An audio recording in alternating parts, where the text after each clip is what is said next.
జెండా మధ్యన తెలుపు ఉన్నది. ఆ తెలుపు రంగు క్రైస్తవులున్నారని తెలుపుచున్నది.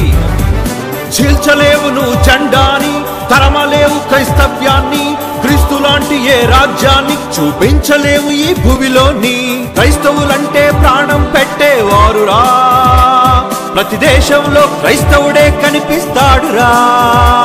ప్రతి దేశం కుంది క్రీస్తు శకం, భూలోకానే లే రాజు శకం.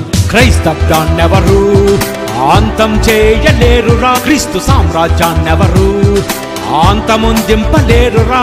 ఎన్నడు ఎవడు కదపలేడు ఈ పునాదిని, కదపాలని వస్తే చూస్తారు మీ సమాధిని. దేవుని జోలికి రావద్దని హెచ్చరిస్తున్నా, దేవుని ప్రకటించే హక్కుందని అడుగుతున్నా. మా వెనుక ఉన్నది సర్వేశ్వరుడే, అతని ఎదిరిస్తే భూమిలో తన క్రిందులే. క్రైస్తవ్యాన్నెవరు అంతం చేయలేరురా, క్రీస్తు సామ్రాజ్యాన్నెవరు అంతమొందింపలేరురా.